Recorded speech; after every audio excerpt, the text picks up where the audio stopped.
वो अपने पति का जीवन, अब किसी को हटना हो तो शुरू मत कर देना, चक्कर करा दोगे। हाँ यार ये जल्दी जाए, सारे व्रत करती हूँ। हाँ, don't use it the other way around. Exceptions are there. Please, exception don't make rules. Please understand one thing. There are exceptions to all laws. This is Kali Yuga. This is not. This started the moment Abhimanyu was killed in Mahabharata. It started from that time. बाप को बेटे की अर्थी उठानी पड़ी। कहां शुरू हुआ? 16 साल का बच्चा था। कितने साल का? 16 साल का होनहार बच्चा, एक्सेलेंट एक्स्ट्राऑर्डिनरी बच्चा, घेर के मारा, सारे नियम तोड़ दिए। उसके बाद ही महाभारत में सारे नियम टूटे। उसके बाद, क्योंकि एक्चुअली देयर आर 2-3 पीपल, 2-3 लोग इंटरप्रेट करते हैं कि कलयुग कब शुरू हुआ। कई कहते हैं महाभारत का जो शुरू हुआ है उससे कलयुग शुरू हुआ। महाभारत का युद्ध जो शुरू हुआ है उससे कलयुग शुरू हुआ। That is an age. Please try to understand. You have the age of agriculture revolution, you have the age of industrial revolution. So there are different type of ages. Time के ऊपर चर्चा करूंगा तो और थोड़ा क्लियर कर दूंगा इस बात को। परंतु एक चीज मैं आपसे सिर्फ अनुरोध कर रहा हूं, अभी ये मान के चलो कि मैं आत्मा हूं और मैं सनातन हूं। जितने बैठे हैं सब आत्मा है, सनातन है, चाहे वो रिश्तेदार हैं या नहीं है। ये चीज क्लियर करके रखिए। थ्योरेटिकली मान के चलना पड़ेगा, नहीं तो बाकी फोर्थ ट्रूथ बेकार है। गीता में एक श्लोक आता है, ममे वांसो जीव लोके जीव भूत सनातना। तो भगवान ने क्या कह दिया? Moving this on this earth is a particle of mind. Yes. And to say that I am ब्रह्मास, it appears to be egoistic. No, I will talk first thing. I am the soul. There are 2 type of egos. One is called false ego, other is called real ego. एक मिथ्य अहंकार, एक सत्य अहंकार। मैं आत्मा हूं, सत्य अहंकार। परंतु अगर यह बोलने लग जाऊं कि मैं ही भगवान हूं, मिथ्य अहंकार। भगवान ने गीता में कहा है, प्रभु जी ने श्लोक उठाया, माम एव आंस जीव लोके जीव भूत सनातना। माम बड़ी सरल संस्कृत है। माम का मतलब मेरा। कृष्ण भगवान कह रहे हैं। कौन कह रहे हैं? कृष्ण भगवान। माम एव आंस, सर्टनली। एव का मतलब सर्टनली, यस।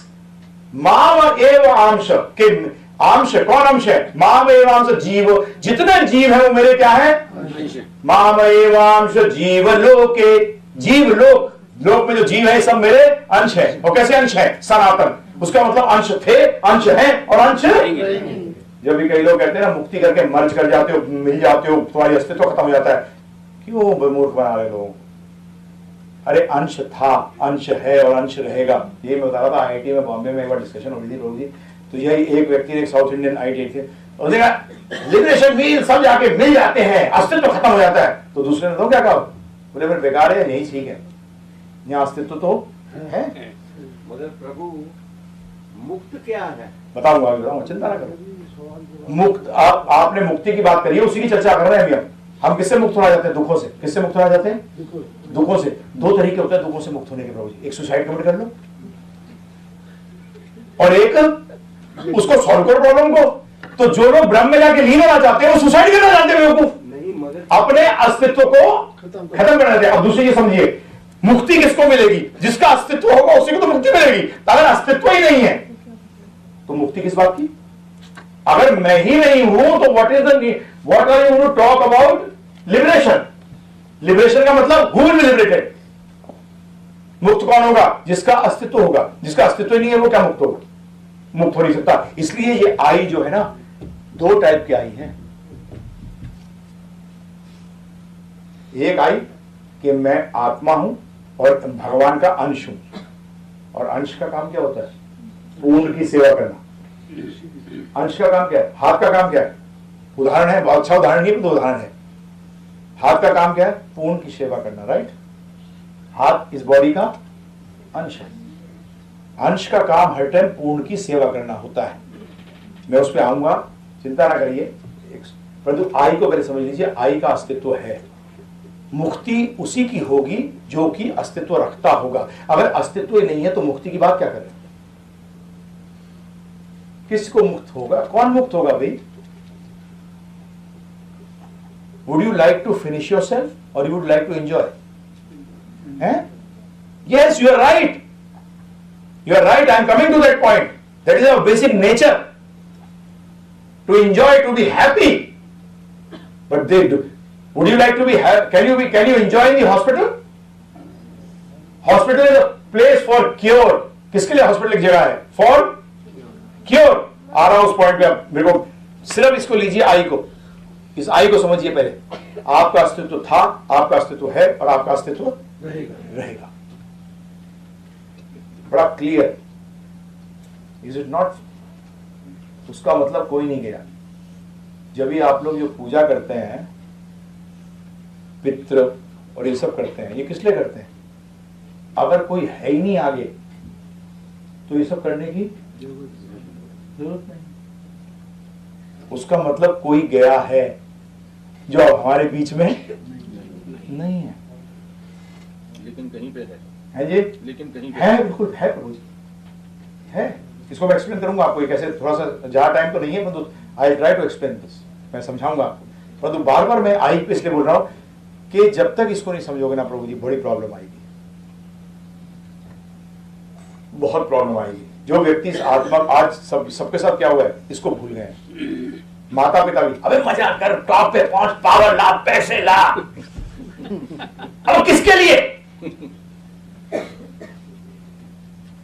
व्यक्ति को पता लगा बुखार हो रहा है, बहुत ज्यादा, आप क्या कह रहे हो? नहीं, इसको यार नया कपड़े ला के दो उसको। हैं? बीमारी कहीं है, इलाज कहीं कर रहे हो, है जी, ये क्या कर रहे हैं? इसलिए ये जानना अति आवश्यक है। दूसरा पॉइंट कल क्या मैंने कहा था? There is a creator. क्यों जानना जरूरी है उसको? क्योंकि अगर कोई नई वस्तु आपके पास आती है, वस्तु का मतलब प्रोडक्ट, एनी गैजेट, वो क्या इस्तेमाल है, कौन बताएगा? जो क्रिएटर है। तो आज ये शरीर है। Why do you have so many gods in our system? I'll just tell you. I'm coming to that. There are not so many gods. Yeah, people think like that, but it is actually wrong. Because knowledge is not there. Gita does not support it. Gita actually denies it. That there are so many gods. उस पे आ रहा हूं मैं। एक बार थोड़ा सा 2 minute के बोल दूं। पहली बात, भगवान को क्यों जानना जरूर?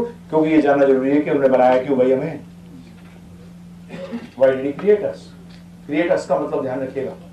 अंश को क्या बताया था? सनातन। आत्मा को क्या बताया मैंने? एटर्नल। ना थोड़ा सा दिमाग लगा चलिएगा, थोड़ा सा दिमाग मेरे साथ बिहेव करिएगा, बिल्कुल दिमाग दे मत करिएगा। एटर्नल शब्द को समझ लीजिए जरा। एटर्नल का मतलब बिगिनिंग होती है? एटर्नल की कोई बिगिनिंग नहीं, क्योंकि कोई बिगिनिंग नहीं है इसलिए कोई एंड भी नहीं होगा। आदि अंत नहीं है उसका कुछ। तो ये भूल जाइएगा, दिमाग में आएगा, क्योंकि आप इस एटमॉस्फेयर में काम कर रहे हैं, जहां हम रह रहे हैं, यहाँ एवरीथिंग की बिगिनिंग और एंड है। परंतु there is another place, another thing which does not have a beginning and end. Very difficult to understand because that is beyond our perception. Science पहले कहती थी ओनली 3 डायमेंशनल जगह है, परंतु आज साइंस ने एग्री किया है कि there are places which have got 32 dimensions. Now is our eye trained to see 32 dimensions? क्या हमारे सेंसेस को समझने के लिए, हमारे जो नहीं समझ रहा चिंता मत करिए, ये उन लोगों के लिए है जो ज्यादा खोखलाबाती होते हैं। सिंपल लोग तो मान लेते हैं हाँ यार मैं आत्मा भगवान है, जिनको नहीं समझ आता उनके लिए खुराफात है। मुझे क्या करूं, वो मटेरियल नॉलेज जब इतनी ज्यादा हो जाती है ना, तो बेसिकली आदमी इतना कंफ्यूज हो जाता है कि फ्यूज उड़ जाते हैं सारे, और वो सारे फ्यूज उड़ने के बाद बाबा लगाने पड़ते हैं एक एक करके, क्योंकि मटेरियल नॉलेज जीरो है। इतने सारे जीरो इकट्ठे कर दिए, इतने कर दिए कि मेरे पास 1 लगाने की भी जगह नहीं है। उधर चेक पे क्या किया प्रभु जी, इधर से लेकर उधर तक सारे जीरो डाल दिए। अब उधर मैं कहां लगाऊं, तो मुझे क्या करना पड़ेगा, आपको जीरो हटाना पड़ेगा। क्या करना पड़ेगा? जीरो हटाना पड़ेगा। अब वो हटाना भी आसान नहीं है, क्योंकि उसने परमानेंट मार्कर से लिखवा रहे। बचपन से सुन रहे हैं कि हम लोग बंदर से आए हैं प्रभु जी। ये भी नहीं बोलते बदमाश कि this is a theory. Theory का मतलब it is not been proved, hypothesis.